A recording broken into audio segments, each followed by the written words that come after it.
తిరుపతి లడ్డూల విషయంలో తాను చెప్పినవన్నీ, చంద్రబాబు చెప్పినవన్నీ అబద్ధాలు అని ఒక్కొక్కటిగా రుజువవుతూ కనిపిస్తూ ఉన్నాయి.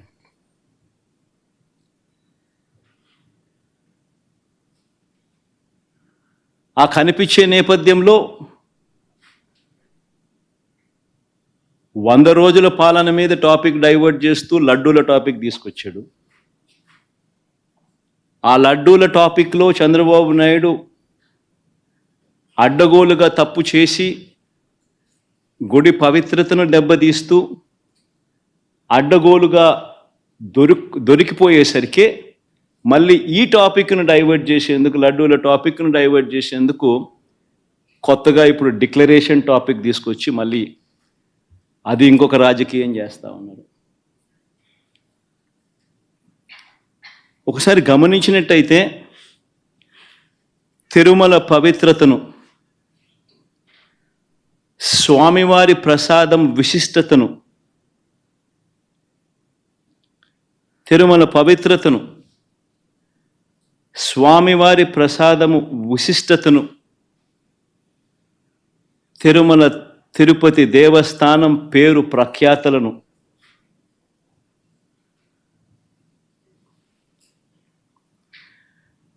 రాజకీయ దుర్బుద్ధితో, ఐ రిపీట్ దిస్ వర్డ్, రాజకీయ దుర్బుద్ధితో,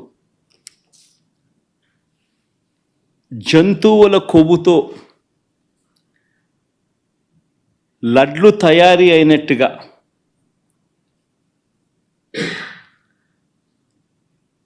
ఒక జరగని విషయాన్ని జరిగినట్టుగా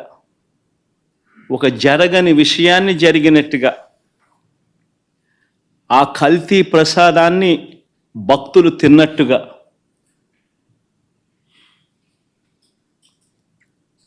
నిజంగా ఒక ముఖ్యమంత్రి స్థానంలో ఉన్న వ్యక్తి తెలిసి అబద్ధాలు ఆడుతూ, అసత్యాలు చెబుతూ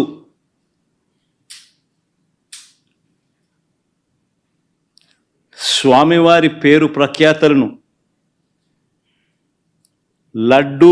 తిరుపతి లడ్డు విశిష్టతను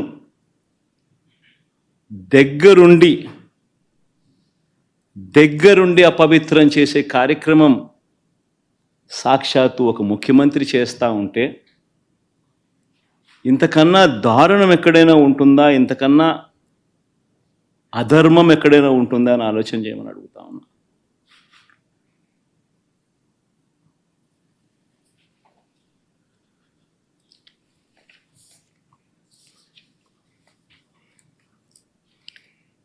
ఒకసారి వీటికి సంబంధించిన విషయాలు మరొక్కసారి పునరుద్ఘాటిస్తా.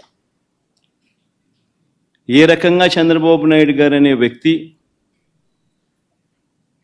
ఏ రకంగా తాను అబద్ధాలు చెబుతూ అబద్ధాలకు ఏ రకంగా తాను రెక్కలు కట్టాడు అన్న విషయాలను మరొక్కసారి మీ అందరికీ కూడా ఆధారాలతో సహా చూపిస్తా. రాష్ట్ర ప్రజలందరికీ కూడా, రాష్ట్ర ప్రజలే కాదు దేశ ప్రజలందరూ కూడా ఈ దారుణాన్ని ఒకసారి చూడమని చెప్పి విజ్ఞప్తి చేస్తా ఉన్నా.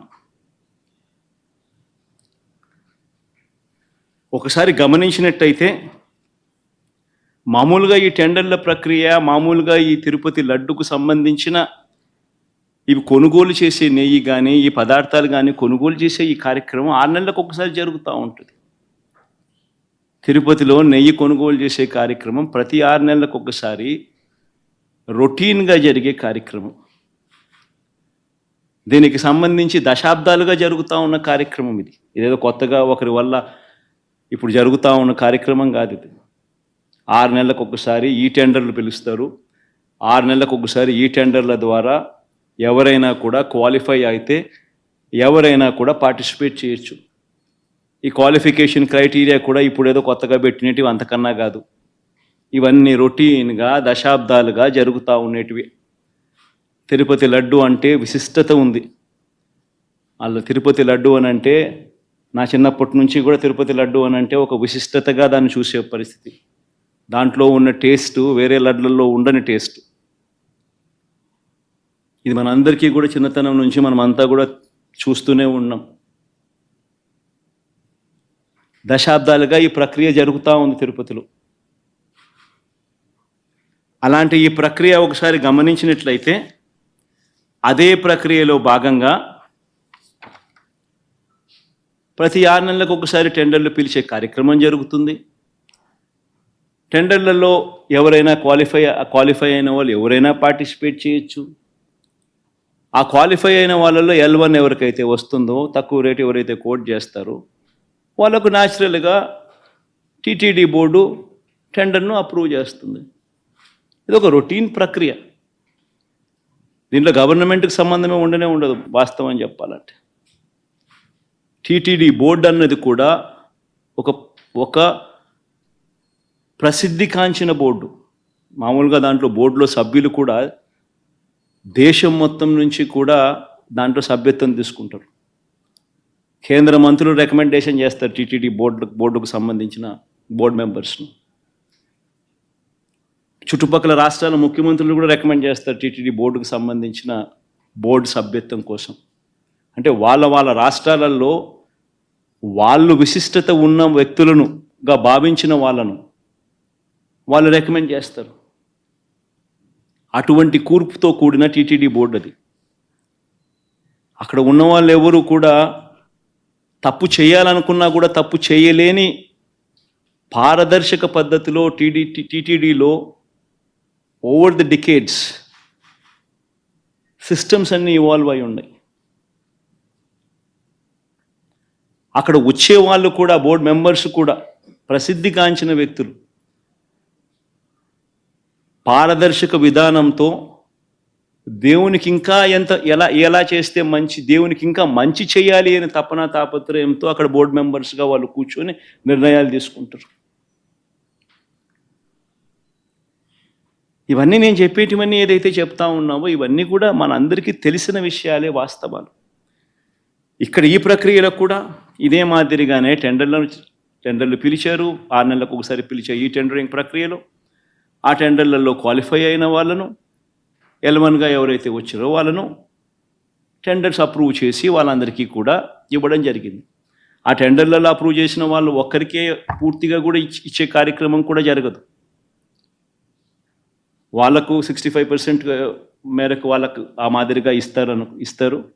మిగిలిన వాళ్లకు అదే రేటుకు మిగిలిన వాళ్ళను కూడా తగ్గించి మిగతా వాళ్ళను కూడా ఇచ్చుకుంటూ పోతారు టెండర్లలో పార్టిసిపేట్ చేసిన వాళ్ళకు కూడా. ఇది రొటీన్గా జరుగుతూ ఉన్న కార్యక్రమాలు దశాబ్దాలుగా. ఇదే మాదిరిగా సప్లై చేసే వాళ్ళు సప్లై చేస్తూ పోతున్నారు. సప్లై చేసే మెకానిజంలో కూడా రోబస్ట్ పద్ధతులు ఉన్నాయి. ఎవరైతే క్వాలిఫై అవుతారో వాళ్ళు సప్లై చేసే ప్రతి ట్యాంకర్తో పాటు NABL సర్టిఫైడ్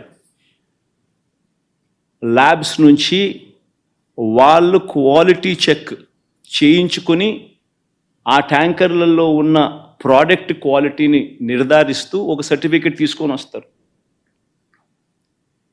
వచ్చిన తర్వాత ఆ ట్యాంకర్ ఆ సర్టిఫికెట్తో వచ్చిన తర్వాత కూడా తిరుమల తిరుపతి దేవస్థానంలో మళ్ళీ 3 టెస్టులు 3 శాంపుల్స్ చేస్తారు ప్రతి ట్యాంకర్కు.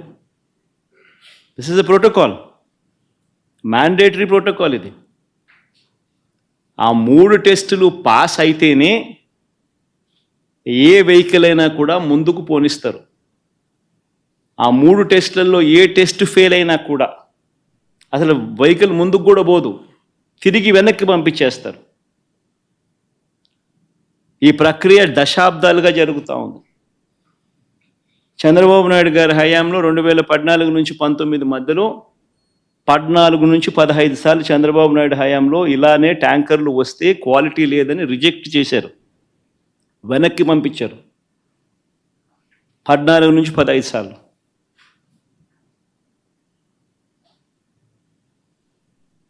మంచిది. ఒక రోబస్ట్ ప్రక్రియ అన్నది ఒకటి ఉంది. తప్పులు ఎవడైనా చేయాలనుకుంటే తప్పులు చేసే అవకాశం లేని ఒక గొప్ప ప్రక్రియ ఒకటి తిరుపతిలో ప్రాక్టీస్లో ఉంది. సిమిలర్గా 2019 నుంచి 24 మధ్య వైఎస్ఆర్సీపీ రెజ్యూమ్లో కూడా 18 సార్లు ఇదే మాదిరిగానే రిజెక్ట్ చేసి వెనక్కి పంపించారు. ఇవి నేను చెప్పినటివన్నీ కూడా అక్షర సత్యాలు.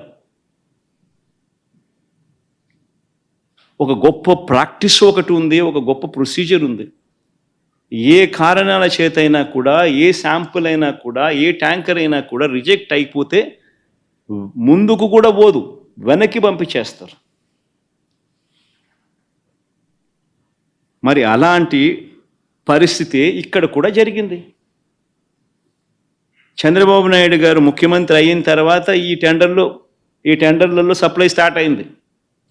ఇప్పుడు వీళ్ళు టీటీడీ బోర్డు కూడా వీళ్ళైతే ఏదైతే ఫైనలైజ్ చేసినారో ఆ బోర్డు ఫైనలైజ్ చేసిన, అప్రూవ్ చేసిన వాళ్ళు ఎప్పటి నుంచి సప్లై చేశారు? జూన్ 12వ తారీఖు నుంచి వాళ్ళు సప్లై చేశారు. అంటే అప్పటికి చంద్రబాబు నాయుడు గారి ప్రభుత్వం వచ్చింది. వచ్చిన తర్వాత ఈ సప్లైలు మొదలయ్యాయి.